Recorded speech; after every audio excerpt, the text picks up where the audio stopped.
Bismillahirrahmanirrahim. Assalamualaikum warahmatullahi wabarakatuh. Alhamdulillahirrabbilalamin. Allahumma salli ala sayyidina Muhammad wa ala ali sayyidina Muhammad. Terus bersyukur kepada Allah subhanahu wa ta'ala, dan tidak lupa bersolawat kepada Rasulullah Muhammad sallallahu alaihi wasallam. Balik lagi di Blogos atau channel. Dalam kali ini segmennya adalah konten Ramadan ya, dimana sebelumnya kan kita sudah sampaikan bahwa insya Allah selama 30 hari ke depan kami akan hadir dalam mengkisahkan kisah-kisah kebijaksanaan orang-orang yang dianggap gila di zamannya. Kalau kemarin kita sudah mengkisahkan Uwais Al-Qarni, orang yang dianggap gila oleh penduduk masyarakat di mana tempat ia tinggal karena ia memilih untuk membatasi diri dari pergaulan, di mana sebabnya adalah karena dia ingin fokus merawat dan menjaga ibunya. Adapun kisah-kisah selengkapnya bisa disaksikan melalui uploadan kami di video yang sebelumnya. Semoga Allah terus menjaga akal dan lisan saya dalam mempelajari dan menyampaikan kisah-kisah yang kaya akan hikmah di bulan Ramadan yang penuh berkah ini.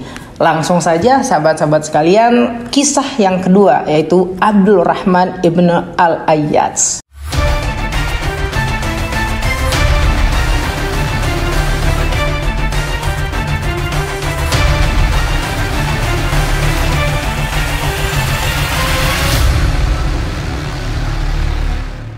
Beliau merupakan salah seorang laki-laki yang tampan dan cenderung dalam pola hidupnya ia memilih menutupi diri dari interaksi sosial masyarakat sekitar. Ia berasal dari kota Kufah. Ia sering memakai bunga rampai yang kadang-kala dibakar, kadang juga ia terbangkan. Beliau merupakan seorang penyair di masanya. Dan bicara sedikit tentang kota Kufah. Kota Kufah ini merupakan salah satu kota bagian Irak sana, yang mana kita ketahui ketika berbicara tentang Irak merupakan salah satu daerah yang amat penting bagi sejarah peradaban dan perkembangan Islam. Lebih spesifik tentang kota Kufah. Kota Kufah ini merupakan kota yang menjadi salah satu bagian dari 4 kota dari kota yang amat penting dalam sejarah perkembangan khususnya Islam kelompok Syiah. Kalau di dalam buku ini justru si Abdurrahman diceritakan lebih memilih dan mengunggulkan kelompok Umar dan Abu Bakar yang tentu kita ketahui bersama merupakan golongan dari Sunni. Bagaimana pola hidup si Abdurrahman ini dalam proses perjalanannya, kenapa ia diasingkan oleh masyarakat, kenapa ia dianggap gila oleh masyarakat sekitar sesuai dengan judul buku yang kita akan kisahkan dalam beberapa hari di bulan Ramadan ini. Jadi si Abdurrahman ini kalau dia keluar rumah sering sekali dibercandakan orang-orang sekitar, bahkan sampai dengan anak kecil yang kadangkala memanggil dia dengan sebutan Rahmawaih. Nah, saya searching di KBBI, saya searching di Kamus Bahasa Arab, tidak ada yang spesifik menjelaskan arti tentang Rahmawaih ini. Sehingga saya membuat kesimpulan, sepertinya Rahmawaih ini merupakan satu ejekan atau bahan bercandaan yang memplesetkan nama dari seseorang. Ya tentu saja misalnya kan banyak sekali sebetulnya dalam interaksi sosial kita yang sering sekali memplesetkan nama untuk membercandakan seseorang. Kemudian bahkan dalam kesehariannya ketika ia misalnya jalan-jalan di sekitar rumah atau ingin bepergian, ia sering dilempari oleh anak kecil. Tetapi suatu ketika ada orang yang melihat si Abdurrahman ini dilempar, ia mengatakan kepada si Abdurrahman, balas saja lemparan itu agar mereka tidak melakukannya lagi. Tapi begini, saya tidak melihat apakah faktornya adalah antara satu karena dia menutupi dirinya dari pergaulan atau interaksi sosial, yang kedua karena ia sering memakai bunga rampai yang kadang ia bakar atau diterbangkan entah apa, atau yang ketiga karena ia memilih berbeda dengan mayoritas masyarakat sekitar ketika itu bersikap tentang pilihan kelompok atau golongan Islam di dalamnya. Karena kan kita ketahui bahwa di Irak terkhusus kota Kufah ini merupakan kota yang amat penting bagi sejarah perkembangan Islam khususnya golongan atau kelompok Syiah. Nah, sementara Memang si Abdurrahman lebih memilih dan mengunggulkan kelompok Sunni. Bisa saja di antara ketiga faktor itulah yang menyebabkan mengapa si Abdurrahman ini kemudian dikucilkan, dibercandakan, bahkan sering mendapatkan perlakuan kasar oleh masyarakat sekitar, bahkan sampai dengan anak kecil begitu. Atau mungkin ada faktor lain. Tetapi luar biasanya di buku ini memberikan kita satu, bagaimana nilai bersikap bijaksana kepada orang-orang itu. Ketika ia diejek, dipanggil Rahmawai, ia tidak pernah menimpali atau menengok. Namun ketika ia dipanggil Abdurrahman, barulah ia mengatakan, "Ya, nama saya Abdurrahman." Sampai satu ketika ia dilempari batu oleh anak-anak kecil, yang orang itu mengatakan lemparlah dia. Ia malah mengatakan, "Saya tidak akan melakukan perbuatan jahat yang sama karena saya takut kepada Allah dan takut saya akan menjadi seperti mereka." Inilah salah satu sikap yang jarang sekali kita temui hari ini. Bagaimana orang ketika berlaku jahat kepada kita, ya biasanya sebagai manusia yang jauh dari kata sempurna, membalasnya dengan perbuatan yang serupa. Sehingga perlakuan jahat ini akan terus langgeng praktiknya, akan terus terbiasa dalam pola kehidupan manusia.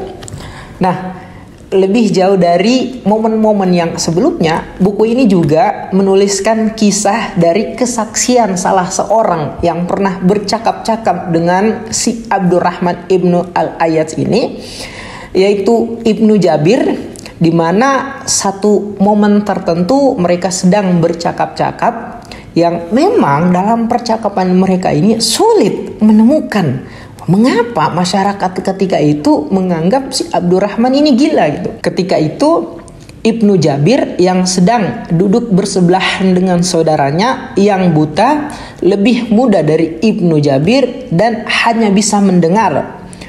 Kepadanya si Ibnu Jabir ini berkata pada Abdurrahman, "Bagaimana jika Anda hanya bisa duduk dan mendengar?" Artinya dari pertanyaan ini sebetulnya dia menyinggung saudara yang ada di sebelah dari si Ibnu Jabir ini.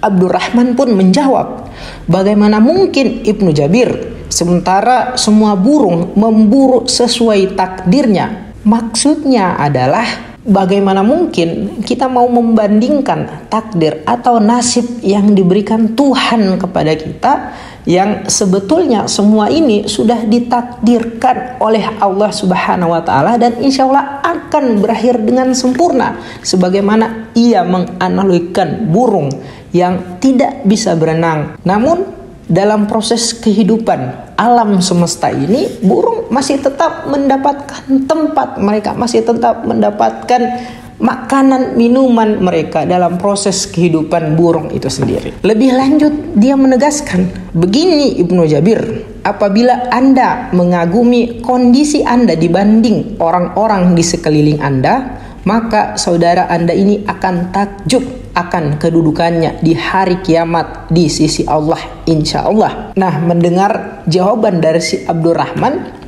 saudara dari si Ibnu Jabir yang duduk di sebelahnya tadi ini langsung menangis terharu, karena ia merasakan betul semestinya ya inilah memang yang dituntut kepada kita, bukan hanya soal tentang perbedaan fisik, tapi meyakini bahwa itu adalah takdir Tuhan yang telah diberikan kepada kita semua, dan insya Allah kalau kita bisa menjalaninya, insya Allah akan berakhir dengan indah. Nah, itulah pesan yang dititipkan kepada si Ibnu Jabir tadi ini.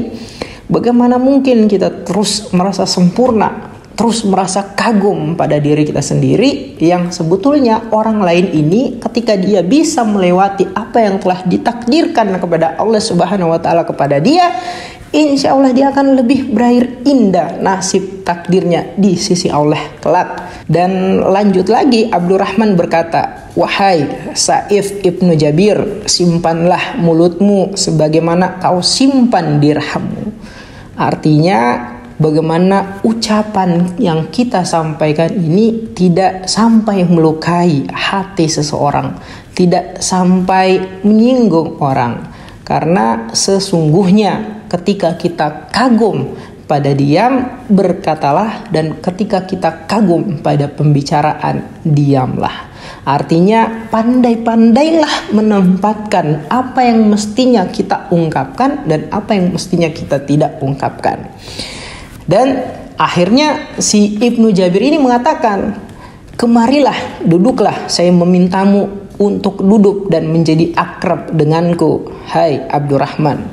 Abdurrahman berkata, katakanlah engkau memohon ampunan kepada Tuhanmu. Karena siapa kamu? Saya lebih membutuhkan kasih sayang Allah daripada kasih sayangmu untukku. Setelah berkata begitu, Abdurrahman pergi sambil berkata, apabila engkau mendapat cobaan, maka engkau telah diampuni. Dan jika engkau diambil, maka engkau telah baka atau bersama Allah. Dan ada juga momen yang mempertemukan si Ibnu Jabir dan si Abdurrahman ini di tempat pemakaman.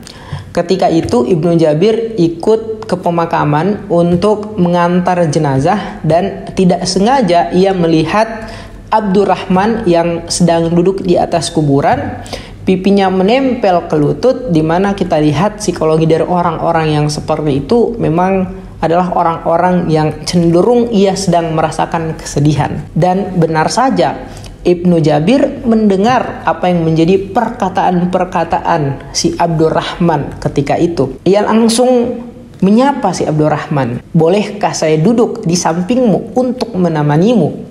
Abdurrahman kemudian menjawab, tidak, sesungguhnya Allah telah memberikan kesenanganku dengan kesendirianku, sebagaimana juga denganmu yang telah diberikan kesenangan melalui halakah fikih.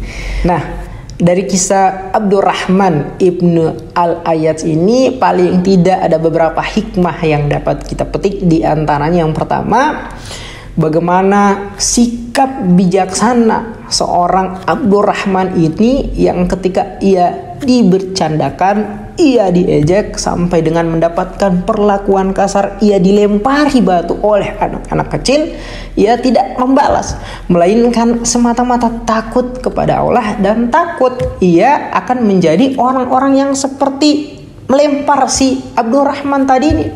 Dan bukan hanya soal tentang ia takut menjadi seorang yang berlaku buruk kepada orang lain juga, tetapi bagaimana kejahatan ini tidak menjadi satu pola perilaku yang ternormalisasi dan bisa langgeng. Yang kedua, jika kau kagum pada diam, berkatalah.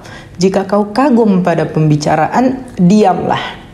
Terlalu sering kita melupakan untuk menempatkan sesuatu pada tempatnya, sehingga seringkali pula kita lupa kita merupakan makhluk Tuhan yang masing-masing telah ditentukan takdirnya, sehingga akhirnya kita sering sekali menyombongkan diri, merasa sempurna dibandingkan keadaan-keadaan orang lain di sekitar kita. Padahal sebagai makhluk Tuhan yang telah ditakdirkan, harusnya kita fokus dengan menjalani masing-masing takdir kita, karena Allah Subhanahu wa taala telah memastikan takdir yang telah diberikan kepada setiap individu manusia itu pasti akan berakhir sempurna. Satu saja syaratnya, melewatinya dengan mendekatkan diri pada perintah Tuhan dan menjauhkan diri pada larangan Tuhan.